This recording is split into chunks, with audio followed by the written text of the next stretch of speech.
Like and subscribe to Creepy Creatures TV if you dare. It was deep winter when James arrived in a small forgotten village in Romania. The streets were empty, the sky heavy with clouds, and the air sharp with cold. He had booked a month in a crumbling stone house on the edge of the forest. The landlord spoke little English but made one thing clear: never go into the cellar. James laughed it off, thinking it was just old village superstition. The first day passed quietly. The house was drafty but warm enough with the fireplace burning.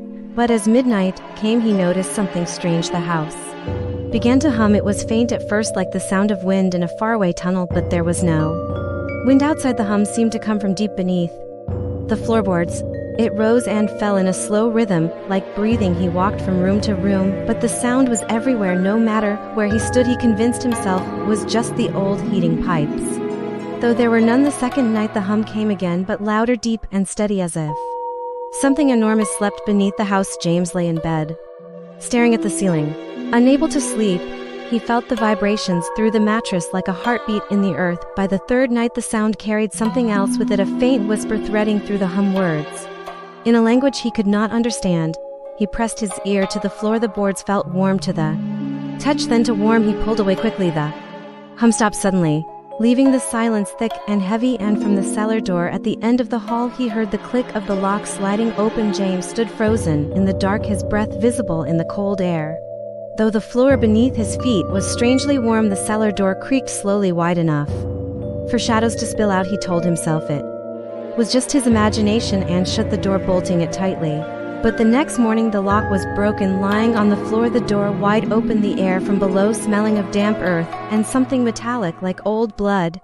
He peered into the darkness.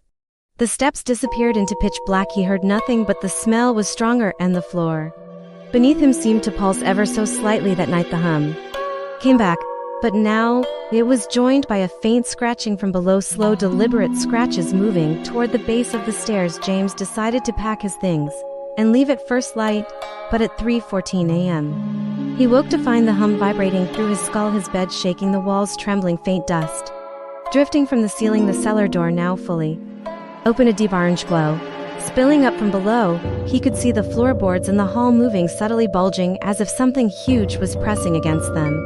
From underneath, the whispering voices were louder, now layered over each other, until they became almost a chant. He backed toward the front door, but every step he took the hum grew louder, making his bones ache. The air seemed thicker, harder to breathe. Then, with a violent crack, one of the boards in the hall split open, and a hand, blackened and wet with something thick and dark, reached out, gripping the floor with long broken nails.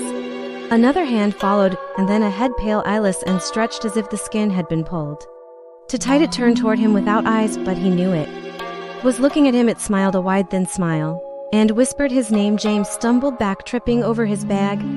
He ran for the door, but the hum was inside his head now, echoing through his teeth, his chest, his thoughts.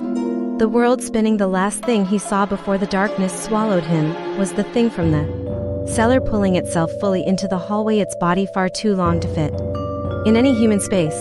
James never checked out of the house. The landlord locked the cellar door again and rented it to the next traveler, and every night in the village, when the hum begins, the locals lock their doors and wait for morning calm and question, would you stay one night in a house where the floor feels alive? Subscribe to Creepy Creatures TV for more stories that breathe beneath your feet.